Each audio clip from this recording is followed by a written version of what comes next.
எல்லாருக்கும் திருப்பி கிடைக்கும் அப்படின்னு சொன்னார். யாருக்கு இல்லை எல்லாருக்கும் திருப்பி சொன்னார். ஏப்ரல் 1ஆம் தேதி போயிடுச்சு. ஆக தான் தெரிஞ்சது ஏப்ரல் பூலாக்க பார்த்துருக்காங்க நம்ம. மிஸ்டர் எடப்பாடி, ஏப்ரல் பூல் நாங்கள் அல்ல, ஏமாற போவது நீங்கள் தான் என்பதை மெத்த படியோடு நான் உங்களுக்கு தெரிவிக்க கடமைப்பட்டிருக்கிறேன். கொஞ்சம் ஆர்ஷாவே பதில் சொல்வேன். பாவம், வருத்தப்பட்டு போகிறீர்கள், மனம் உடைந்து போகிறீர்கள். அதுக்கு மேலே உங்களுக்கு நான் வாட்டி வதைக்க விரும்பவில்லை. சென்று வாருங்கள் என்று நான் வழியறுப்ப காத்திருக்கிறேன். நாடு பயங்கரமாக இருத்துக் கொண்டிருக்கிறோம். எனவே ஒன்று செய்யுங்கள், ஒரு சபதத்தை எடுத்துக் கொள்ளுங்கள், வீடு வீடாக போங்கள், ஆட்களை சந்தியுங்கள், எல்லா இடங்களுக்கும் போங்கள், வாக்குகளை கேளுங்கள். நம்முடைய பாவம், இந்த வேட்பாளர் படித்ததை தவிர வேறொன்றும் தெரியாது, கல்வி கற்றதை தவிர வேறொன்றும் அறியாதவர்,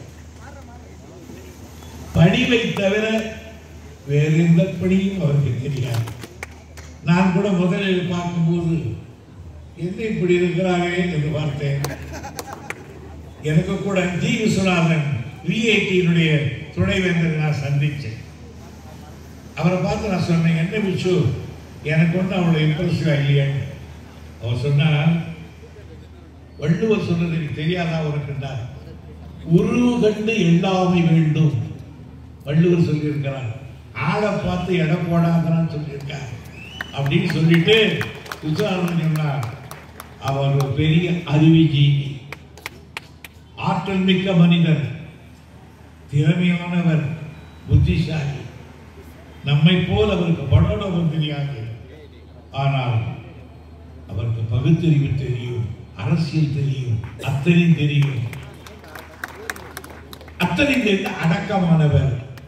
எனவே உருவத்தை பார்த்து நீங்கள் இடம் போடாதீர்கள், உருவு கொண்டு எல்லாமே வேண்டும் என்று வள்ளுவர் சொல்லியிருக்கிறார் என்று எனக்கு புத்தி சொன்னார் விஸ்வநாதன். அதற்கு பிறகுதான் நான் இவரை பார்த்த உடனே அதுக்கப்புறம் ஒரு மாதிரியா தெரிந்தார். அப்ப பார்க்கும்போது ஒரு மாதிரியா இருந்தார், இப்ப பார்க்கும்போது ஒரு ஜீனியஸ் மாதிரி இருக்கார். இப்படிப்பட்ட ஒருவர் நம்ம சபைக்கு வரணும், புத்திசாலிகள் வரணும். ராஜேந்திர பாலாஜி மாதிரி ஆளுநர் வரக்கூடாது. இப்படிப்பட்ட அறிவா ஜீவிகளுக்கு எங்களுக்கு இடம் கொடுங்க சட்டமன்றத்தில். அவர் ஆற்றல் வெளிப்படட்டும். கல்வித்துறையிலே கரை கண்டவர் என்று விஸ்வநாதன் சொன்னார். அந்த துறை எங்களுக்கு தெரிவிக்கட்டும், நாட்டு மக்களுக்கு பயன்படட்டும். எனவே கழக நண்பர்களை பற்றுகளாக கேட்டுக்கொள்வேன். அண்ணா மீது ஆணையிட்டு சொல்லுங்கள், ஓய்வறியாது உழைப்போம் என்று. கலைஞர் மீது ஆணையிட்டு சொல்லுங்கள், சத்தியமாக இவரை ஜெயிக்க வைப்போம் என்று.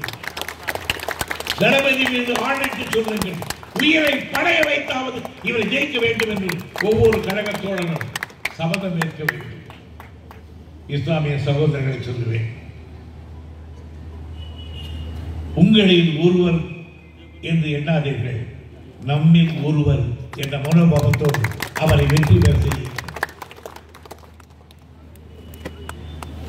நான் கேட்ட அளவில் சொல்லுகிறேன், பணம் அவரிடத்தில் இல்லை.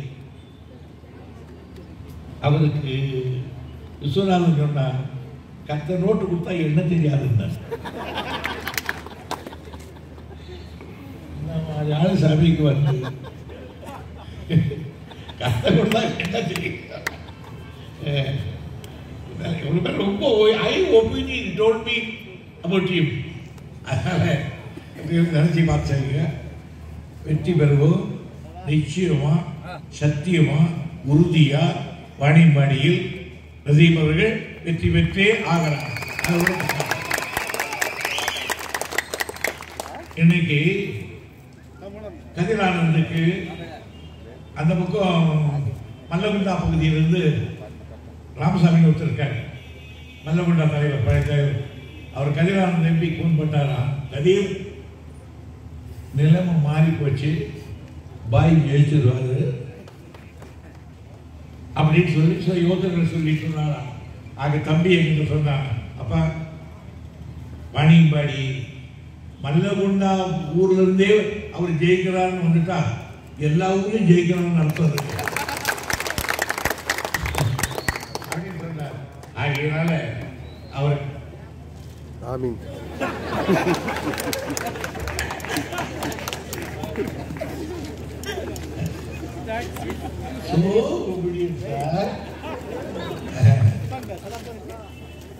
அவருக்கு முதலாளிகளை பார்த்து ஒரு மாதிரி ஆகி பாருங்க இல்ல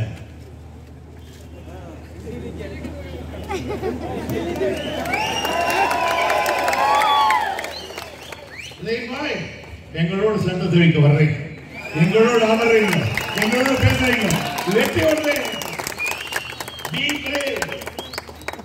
We will success. We will come out of the flying color. Thank you. நன்றி வணக்கம்.